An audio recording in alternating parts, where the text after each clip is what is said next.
Le Mistral s'éveille dans une lumière pâle, presque trompeuse. Rien, à première vue, ne laisse deviner la tension qui ronge déjà les esprits. Pourtant, derrière les façades familières, une inquiétude sourde circule, portée par un mail anonyme qui a frappé au cœur même du commissariat. Patrick Nebout en a relu chaque ligne toute la nuit, incapable d'en chasser la sensation d'intrusion. Les informations sont trop précises, trop intimes. Quelqu'un observe, quelqu'un sait. Et ce quelqu'un vise Vadim, mais aussi Noémie. Au petit matin, Patrick rejoint son bureau avec cette certitude lourde, la vérité avance masquée. Bauer, fidèle à son pragmatisme, ne tergiverse pas. Pour lui, l'équation est simple, il faut interroger Noémie, maintenant.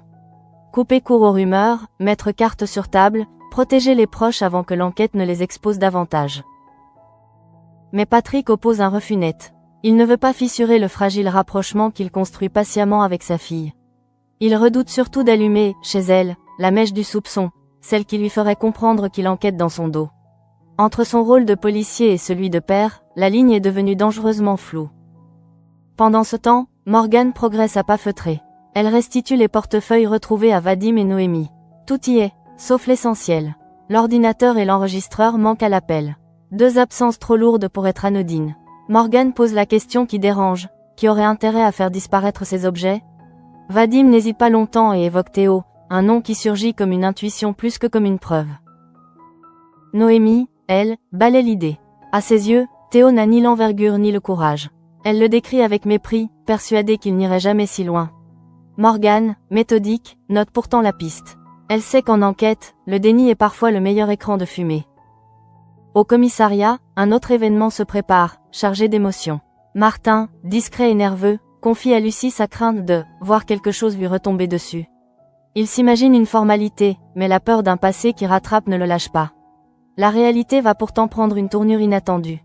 Lorsque Patrick prend la parole, ce n'est pas pour interroger, mais pour honorer. Une médaille d'honneur vient saluer le courage et le dévouement de Martin. Luna filme la scène avec fierté, les yeux brillants. Autour d'eux, Idriss et Stanislas partagent l'instant. La reconnaissance publique apaise Martin, mais laisse affleurer une émotion fragile, presque incrédule. À l'écart, Luna remercie Idriss. C'est lui qui a soufflé l'idée de cette distinction. Leur échange est doux, sincère. Idriss propose un verre. Luna décline. Elle a prévu autre chose, avec Martin. Elle y croit, malgré les lenteurs, malgré les hésitations.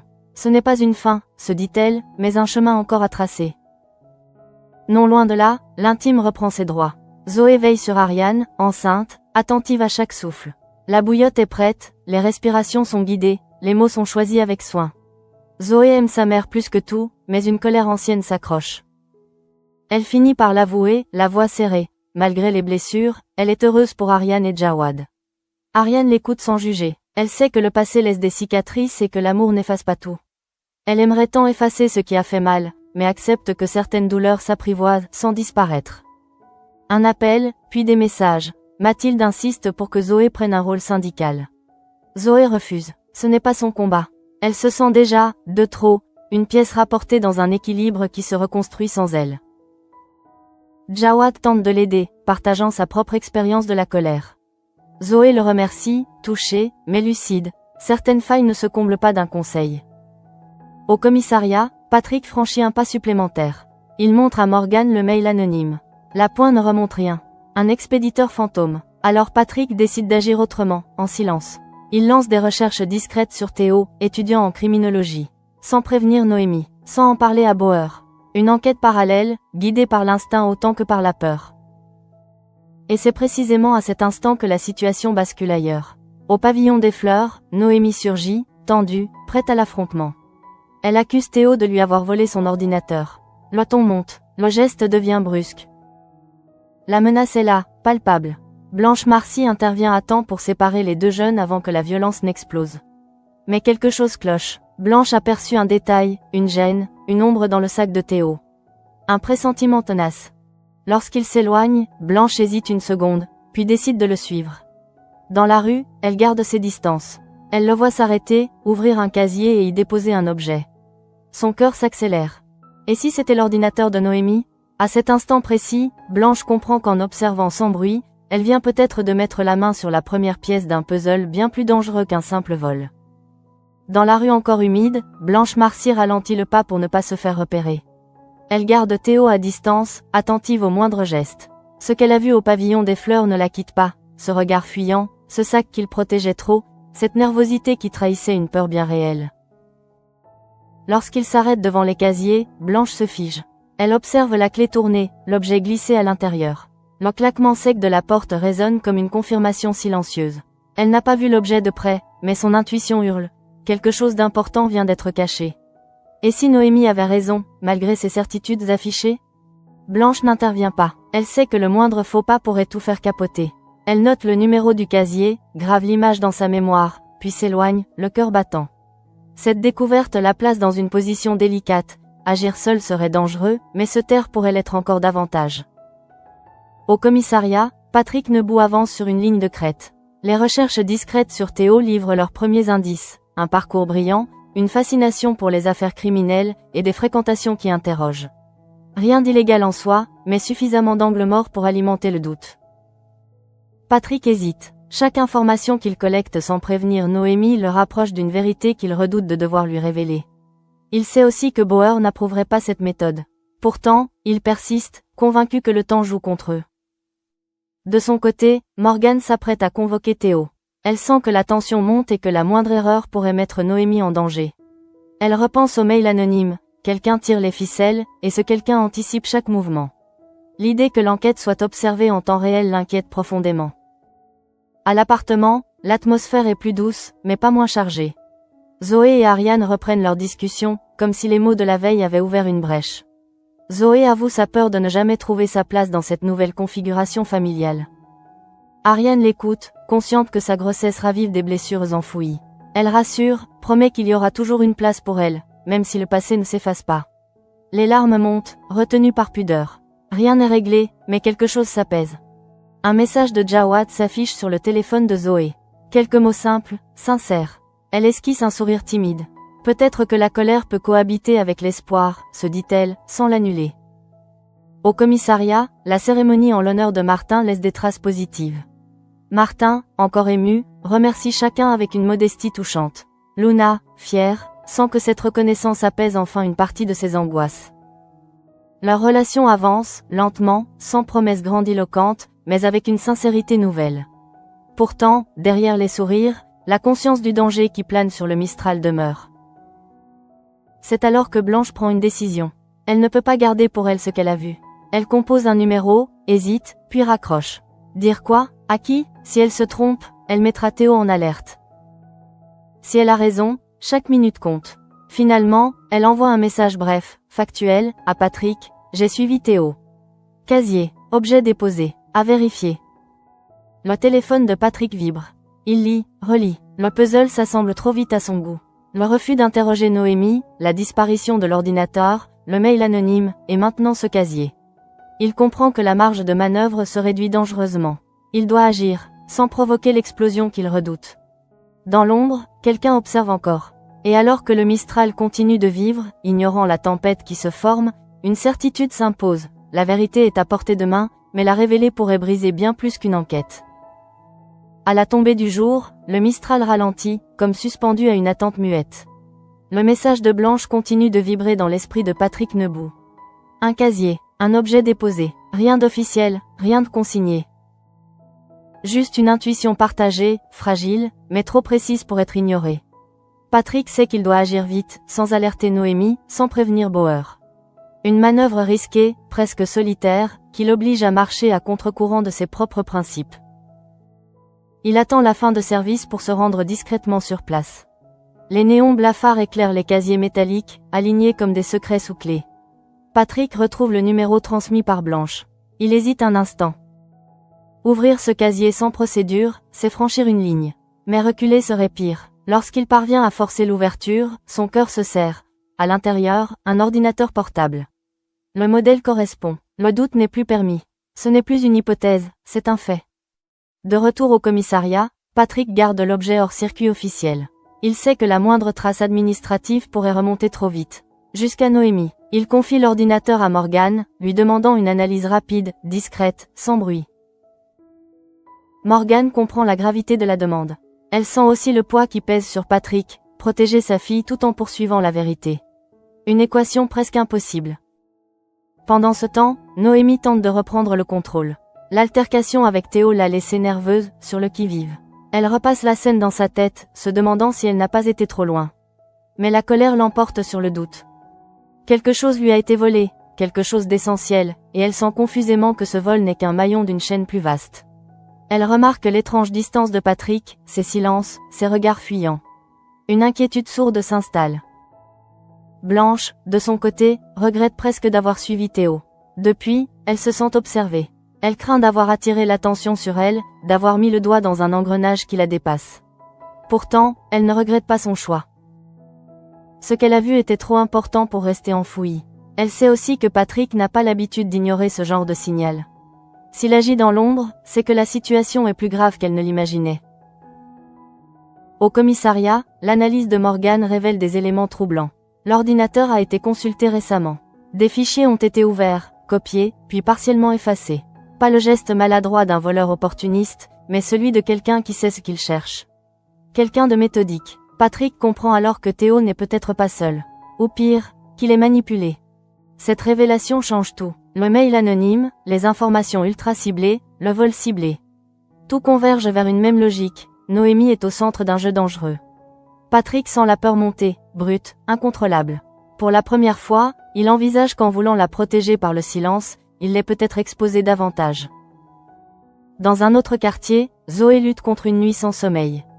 Les paroles échangées avec Ariane continuent de résonner. Elle pense à ce sentiment persistant d'être, en trop, à cette colère qui refuse de s'éteindre. Un message de Jawad arrive tard, presque pudique. Elle ne répond pas tout de suite. Elle a besoin de comprendre ce qu'elle ressent vraiment avant de laisser quelqu'un s'approcher. La nuit avance, lourde. Au commissariat, Patrick reste seul, face à l'ordinateur ouvert, conscient que chaque clic l'éloigne un peu plus de la neutralité policière qu'il s'est juré de respecter. Il sait qu'il devra bientôt faire un choix, parler à Noémie et risquer de tout briser, ou continuer dans l'ombre et accepter les conséquences. Dans le silence du Mistral endormi, une certitude s'impose, le danger n'est plus théorique. Il est là, tout près, prêt à frapper au moment le plus inattendu. La nuit s'étire au-dessus du Mistral, lourde et silencieuse, comme si le quartier retenait son souffle. Au commissariat, Patrick Nebou ne parvient pas à quitter l'écran des yeux. Les premières analyses de l'ordinateur confirment ce qu'il redoutait. Des fichiers sensibles ont été ouverts, copiés, puis effacés avec méthode. Pas de panique, pas d'improvisation. Celui qui a fouillé savait exactement où chercher. Et surtout, pourquoi chercher? Patrick sent une colère sourde monter en lui. Non pas contre Théo seulement, mais contre lui-même. En voulant protéger Noémie par le silence, il a peut-être laissé quelqu'un d'autre prendre de l'avance. Il imagine déjà la réaction de sa fille si elle découvre la vérité par d'autres moyens. La trahison qu'elle ressentirait, l'éloignement irréversible qui pourrait s'installer entre eux. Pourtant, lui parler maintenant, c'est aussi l'exposer à une peur qu'elle n'est peut-être pas prête à affronter. Dans le même temps, Noémie sent que quelque chose lui échappe. Elle observe Patrick, ses silences inhabituels, ses réponses évasives. L'instinct lui murmure qu'il se passe plus qu'il ne veut bien dire. La confrontation avec Théo l'a laissée nerveuse, sur la défensive. Elle oscille entre la certitude d'avoir été volée et le doute d'avoir accusé trop vite. Mais une chose est sûre, quelqu'un joue avec ses nerfs. Et cette sensation d'être observée la rend presque paranoïaque. Au pavillon des fleurs, Blanche Marcy tente de reprendre une apparence de normalité. Pourtant, son regard se tourne sans cesse vers la rue, comme si elle s'attendait à voir surgir Théo à chaque instant. Elle sait qu'en le suivant, elle a franchi une limite. Mais elle ne regrette pas. Ce qu'elle a vu était trop grave pour être ignoré. Désormais, elle craint surtout les répercussions. Si Théo se sent acculé, jusqu'où pourrait-il aller? Pendant ce temps, l'intime continue de se nouer ailleurs. Zoé passe une partie de la nuit éveillée, repensant aux paroles échangées avec Ariane. Elle comprend que sa colère n'est pas dirigée contre sa mère, mais contre une peur plus profonde, celle de perdre sa place. Ariane, de son côté, sent ce tiraillement et en souffre. Elle aimerait protéger sa fille de cette douleur, mais sait que certaines batailles se mènent seules. Dans le silence de l'appartement, chacune affronte ses propres fantômes. Au commissariat, Patrick finit par convoquer Morgan. Il lui confie ses doutes, son dilemme. Morgan l'écoute, consciente de la gravité de la situation. Elle lui rappelle, avec douceur mais fermeté, que la vérité finit toujours par éclater. Et que Noémie pourrait être en danger si elle reste dans l'ignorance. Ces mots frappent Patrick de plein fouet. Il sait qu'il ne pourra plus reculer longtemps. Une décision s'impose, lourde, presque douloureuse. Parler à Noémie. Pas tout, pas encore, mais assez pour la préparer, pour ne pas la laisser seule face à ce qui se trame.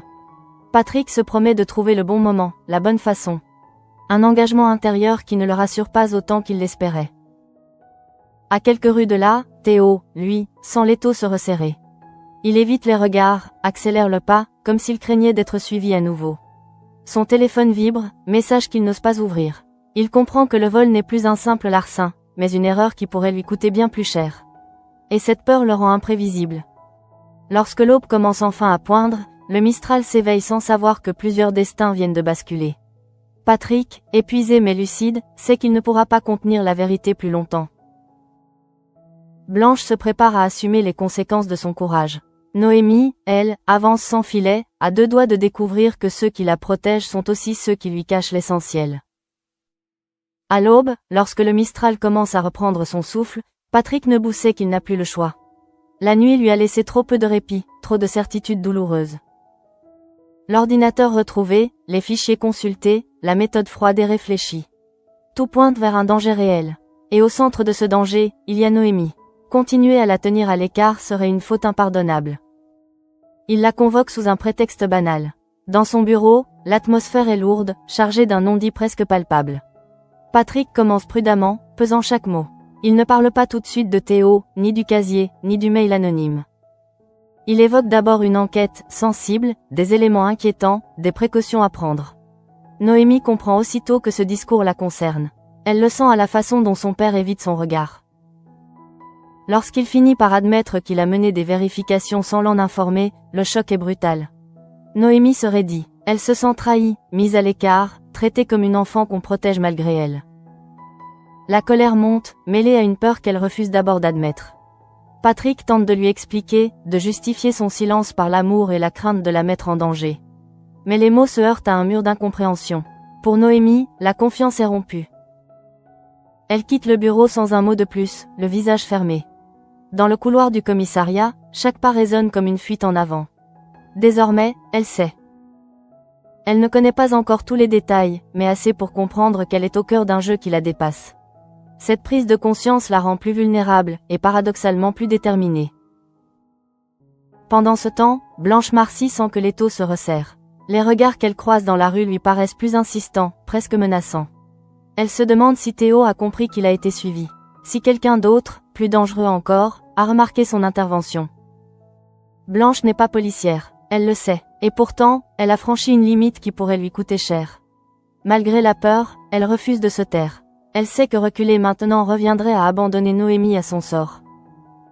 De son côté, Théo vacille. Il comprend que les choses lui échappent. L'ordinateur n'est plus là où il l'a laissé.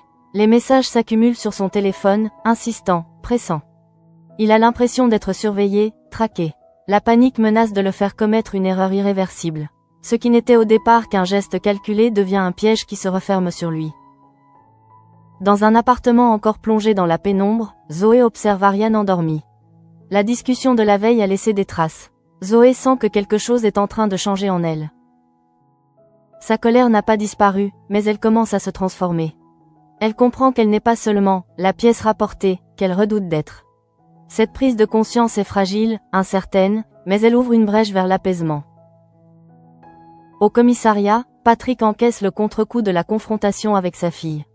Il sait qu'il a fait ce qu'il devait, même si le prix est élevé. Mais il sent aussi que le temps presse. Les éléments s'accumulent, la menace se précise. Et désormais, Noémie est consciente du danger, ce qui change radicalement la donne. Dans le silence qui suit, une certitude s'impose à tous, sans qu'aucun ne la formule à voix haute. L'affaire a dépassé le stade de l'enquête discrète. Les choix faits aujourd'hui auront des conséquences irréversibles. Et alors que chacun tente de reprendre pied, le Mistral s'apprête à affronter une vérité qui pourrait tout faire basculer. Le commissariat du Mistral retrouve son agitation habituelle, mais l'électricité dans l'air est palpable. Patrick avance d'un bureau à l'autre avec cette fatigue lourde que seule la peur pour un proche peut provoquer. La discussion avec Noémie l'a laissé vider, conscient d'avoir franchi un point de non-retour.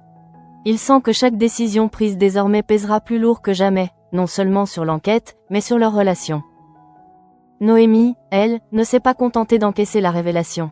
La colère s'est transformée en une lucidité froide. Elle comprend que rester passif serait la pire des options. Elle observe, écoute, note les silences et les contradictions. Pour la première fois, elle accepte l'idée qu'elle est peut-être une cible. Cette pensée la terrifie autant qu'elle la pousse à avancer. Elle refuse d'être tenue à l'écart. Même blessée par le mensonge de son père, elle sait qu'elle doit comprendre ce qui se joue autour d'elle. À distance, Blanche sent le danger se rapprocher. Elle remarque un visage familier au coin de la rue, puis disparaître aussitôt. Est-ce une coïncidence? Elle n'en est plus sûre. Le courage qui l'a poussée à suivre Théo commence à se fissurer sous le poids de l'angoisse. Pourtant, elle tient bon. Elle se répète qu'elle n'a rien fait de mal, qu'elle a simplement refusé de détourner le regard. Mais au fond d'elle, une inquiétude sourde grandit. Si quelqu'un a intérêt à faire taire ceux qui en savent trop, Blanche pourrait bien être la prochaine sur la liste. Théo, justement, est au bord de la rupture. Il sent que les mailles du filet se resserrent. L'ordinateur n'est plus là, les messages insistants se multiplient, et la certitude d'être suivi le pousse à des réactions imprévisibles. Il hésite entre la fuite et la confrontation, conscient que chaque option comporte son lot de risques. La peur l'isole, l'empêche de réfléchir clairement. Et dans cet état, la moindre pression pourrait le faire basculer. Pendant ce temps, un autre équilibre se joue ailleurs. Zoé observe Ariane, plus sereine. La tension n'a pas disparu, mais elle s'est transformée. Zoé comprend que sa place ne se définit pas par le passé ni par la peur d'être remplacée. Cette prise de conscience ne règle pas tout, mais elle apaise suffisamment pour lui permettre de respirer à nouveau. Ariane, sans mots inutiles, sent ce changement et l'accueille avec gratitude. Au commissariat, Patrick rassemble ses équipes. Il sait que la phase de discrétion touche à sa fin. Les éléments accumulés exigent une action plus franche. Mais agir, c'est aussi exposer Noémie davantage. Ce dilemme l'obsède. Il réalise qu'il ne peut plus tout contrôler, ni tout protéger. La vérité avance, qu'il le veuille ou non. Alors que la journée s'achève, chacun sent que quelque chose se prépare. Les regards sont plus lourds, les gestes plus tendus. Le Mistral, fidèle à lui-même, continue de vivre, ignorant que l'ombre qui plane menace de tout bouleverser. Une certitude s'impose, le prochain pas sera décisif. Et il ne laissera personne indemne. Le jour se lève sur le Mistral avec une clarté trompeuse. Rien ne semble avoir changé, et pourtant, tout est déjà différent. Patrick Nebout a passé la nuit à peser chaque option, chaque conséquence possible. Il sait désormais que l'enquête ne peut plus rester dans l'ombre. Les indices convergent trop nettement, et le risque est devenu trop concret pour continuer à protéger Noémie par le silence. Il prend une décision ferme, agir ouvertement. Morgan reçoit l'ordre de convoquer Théo, cette fois officiellement. Patrick accepte enfin de mettre des mots sur ce qu'il redoutait depuis le début. Le vol de l'ordinateur n'était pas un acte isolé, mais une étape dans une manœuvre plus vaste.